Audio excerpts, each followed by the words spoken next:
Assalamualaikum warahmatullahi wabarakatuh. Selamat pagi anak-anak ustazah semuanya. Sekarang kita lanjut materi anak di tema 7, subtema 2, pembelajaran 1, 2, 3, yaitu tentang peristiwa kebangsaan seputar proklamasi kemerdekaan. Sebelum kita memulai pembelajaran, ada baiknya kita membaca Bismillahirrohmanirrohim. Terbentuknya Negara Kesatuan Republik Indonesia tidak hanya cukup dengan pembacaan naskah proklamasi kemerdekaan pada tanggal 17 Agustus 1945. Namun, terbentuknya Negara Kesatuan Republik Indonesia melalui berbagai tahapan dan peristiwa memperkukuh terbentuknya Negara Kesatuan Republik Indonesia. Saat ini pun kita masih harus tetap mempertahankan kedaulatan rakyat.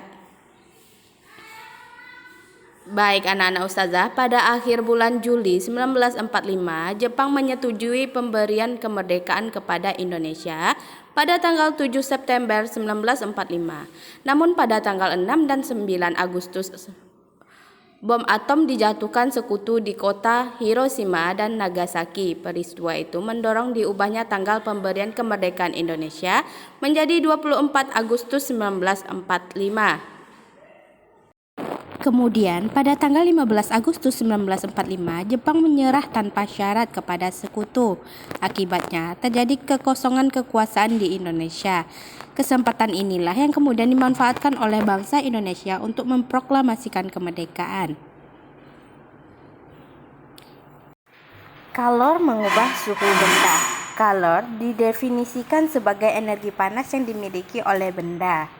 Secara umum, mengetahui adanya kalor yang dimiliki oleh benda dapat dilakukan dengan cara mengukur suhu benda tersebut. Jika suhu benda tinggi, kalor yang dikandung oleh benda juga besar. Sebaliknya, jika suhu benda rendah, kalor yang dikandung oleh benda juga akan kecil. Selanjutnya, kalor mengubah suhu benda, yaitu kalor yang dimiliki oleh suatu benda bisa berubah-ubah, baik bisa naik, bisa juga turun karena kalor dapat berpindah dari suhu tinggi ke suhu rendah. Contohnya air panas, air dingin, air hangat. Air panas memiliki suhu tinggi, air dingin memiliki suhu rendah. Apabila kedua dicampur, campuran itu akan menghasilkan suhu yang baru. Suhu rendah akan meningkatkan karena menerima panas. Pembelajaran 2, perubahan wujud benda. Tujuannya mengamati perubahan wujud benda. Adapun alat dan bahan, yang pertama es batu, yang kedua mangkuk, selanjutnya palu atau martil. Cara kerjanya, yang pertama siapkan alat dan bahan. Contohnya itu ya nak. Yang kedua, pecahkan es hingga berukuran kecil-kecil. Selanjutnya, letakkan beberapa potong es dalam mangkuk. Letakkan es tersebut di bawah panas terik matahari. Biarkan selama 5 menit. Es batu mencair. Jadi itu perubahannya. Ada 5 cara kerjanya ya nak. Kalor atau panas dapat menyebabkan perubahan wujud benda. Mencair merupakan salah satu perubahan wujud benda yang membutuhkan atau menyerap kalor. Selanjutnya, peristiwa perubahan wujud benda padat menjadi cair karena adanya pemanasan disebut mencair. Contohnya perubahan wujud mencair. Yang pertama, mentega dipanaskan. Yang kedua, lilin dipanaskan. Selanjutnya, logam dipanaskan pada suhu yang tinggi. Selanjutnya, peristiwa menjelang dan sesudah pembacaan teks proklamasi. Setelah mendengar berita Jepang menyerah kepada sekutu, bangsa Indonesia mempersiapkan dirinya untuk merdeka. Dan yang kedua yaitu timbullah perubahan pendapat antara golongan muda dan golongan tua. Golongan muda menghendaki agar golongan tua secepatnya menyatakan kemerdekaan. Akibatnya terjadilah peristiwa Rengas Dengklok. Pada tanggal 16 Agustus pukul 4.00, Bung Hatta dan Bung Karno serta Ibu Fatmawati dan Guntur Soekarno Putra dibawa pemuda ke Rengas Dengklok agar tidak terpengaruh Jepang. Tujuannya mendesak golongan tua untuk segera memproklamirkan kemerdekaan Indonesia. Baik anak-anak ustazah, setelah melalui perdebatan dan ditengahi Ahmad Soebardjo, menjelang malam hari, kedua tokoh Bung Hatta dan Bung Karno akhirnya kembali ke Jakarta. Rombongan Soekarno-Hatta sampai di Jakarta pada pukul 23.00. Soekarno dan Hatta setelah singgah di rumah masing-masing, lalu bersama rombongan lainnya menuju rumah Laksamana Maeda di Jalan Imam Bonjol nomor 1 Jakarta, tempat Ahmad Soebardjo bekerja, di mana tempat itu mereka akan merumuskan teks proklamasi kemerdekaan Indonesia. Baik anak-anak ustazah, perumusan sampai dengan penandatanganan teks proklamasi kemerdekaan baru selesai pada pukul 4.00 dini hari pada tanggal 17 Agustus 1945. Pada saat itu juga disepakati bahwa teks proklamasi akan dibacakan di halaman rumah Insinyur Soekarno-Hatta, Insinyur Soekarno, di Jalan Pengagasan Timur nomor 56 Jakarta pada pukul 10.00. Selanjutnya peristiwa sesudah pembacaan teks proklamasi. Yang pertama, penyebaran berita proklamasi kemerdekaan Indonesia pada tanggal 17 Agustus 1945. Yang kedua, sambutan rakyat di berbagai daerah terhadap proklamasi kemerdekaan Indonesia. Penyebaran berita proklamasi kemerdekaan 17 Agustus 1945. Di sini ada para pemuda penyebaran berita proklamasi melalui pamflet, mengadakan pertemuan dan menulis pada tembok-tembok. Dan yang kedua, disiarkan melalui siaran radio, domel atau kantor berita antara. Selanjutnya, proklamasi kemerdekaan Indonesia juga disebarkan melalui beberapa surat kabar. Dan selanjutnya, pihak pemerintah Republik Indonesia juga menugaskan para gubernur yang telah dilantik pada tanggal 2 September 1945 untuk menyebarluaskan berita proklamasi kemerdekaan Indonesia di wilayah mereka. Yang kedua, sambutan rakyat berbagai daerah terhadap proklamasi kemerdekaan Indonesia. Adapun yang pertama, rapat raksasa di lapangan Ikada atau Ikatan Atletik Jakarta pada tanggal 19 September 1945 menyambut kemerdekaan. Yang kedua, usaha menegakkan kedaulatan juga terjadi di berbagai daerah dengan adanya tindakan heroik di berbagai kota yang mengandung proklamasi kemerdekaan yang mendukung proklamasi kemerdekaan Indonesia. Baik, selanjutnya bentuk karya tari. Musik dan tari merupakan suatu kesatuan yang tidak dapat dipisahkan. Musik dapat mengatur tempo gerak sebagai pengiring, memberikan suasana, dan berbagai ilustrasi untuk menegaskan ekspresi gerak. Pola lantai adalah garis-garis yang dilalui oleh penari dari perpindahan tempat suatu ke tempat lainnya pada saat melakukan gerakan tari. Adapun bentuk karya tari, di sini ada beberapa bentuknya ya nak. Yang pertama tari tunggal, yang kedua tari berpasangan, selanjutnya tari berkelompok. Bisa dilihat pada video yang ustazah jelaskan ini ya anak-anak ustazah, ada bentuk karya-karya tari. Pembelajaran ketiga.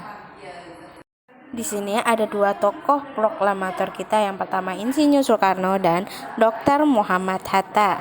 Kita mengenal ke Insinyur Soekarno, merupakan presiden pertama Republik Indonesia dan pahlawan proklamator. Insinyur Soekarno lahir di Surabaya, Jawa Timur pada tanggal 16 6 Juni 1901. Jenjang pendidikannya yang pertama ada IS di Tulungagung, yang kedua ada ILS di Mojokerto, Jawa Timur, dan HBS di Surabaya. Selanjutnya THS sekarang menjadi Institut Teknologi Bandung di ITB ya anak-anak ustazah. Itu bentuk dari proklamator kita Insinyur Soekarno. Dikenal pandai berpidato dan menguasai beberapa bahasa asing sehingga dijuluki sebagai Singa Podium.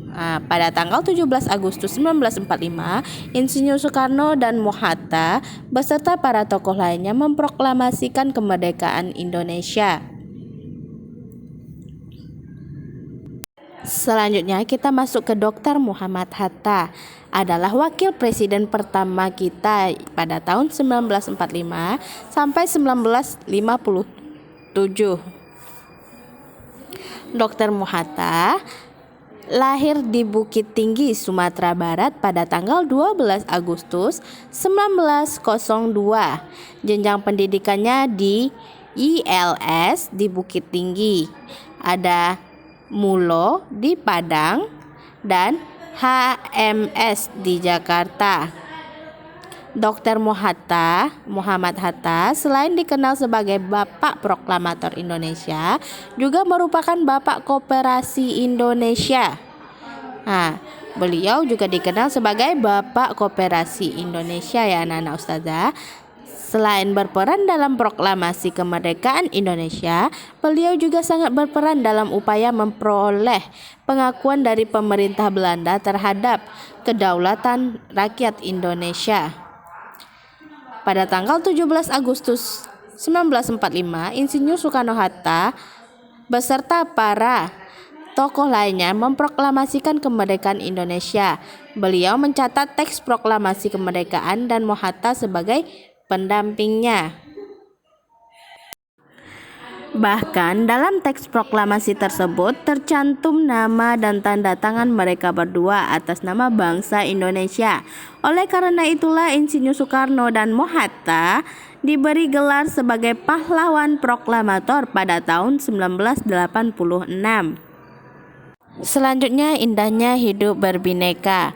Pada pita itu tertulis kalimat Bhinneka Tunggal Ika. Kalimat tersebut diambil dari kata Kitab Sutasoma karangan Empu Tantular yang memiliki arti berbeda-beda tapi tetap satu. Kata-kata tersebut kemudian diberi makna yang lebih luas menjadi semboyan meskipun berbeda-beda tetapi tetap satu jua. Semboyan itulah kemudian yang mengikat keragaman bangsa menjadi satu kesatuan. Perbedaan itu layaknya warna-warni yang berpadu indah pada pelangi yang cerah. Nah, boleh dilihat ya nak, walaupun kita berbeda-beda, tetapi kita tetap satu tujuan kita itu. Anak-anak ustazah harus menyadari perbedaan itu anugerah dari Tuhan Yang Maha Esa yang harus kita syukuri. Dengan demikian, anak-anak ustazah tidak perlu berselisih dengan hanya karena adanya perbedaan. Antum harus mensyukuri perbedaan dengan cara menghormati dan menghargai teman-teman antum.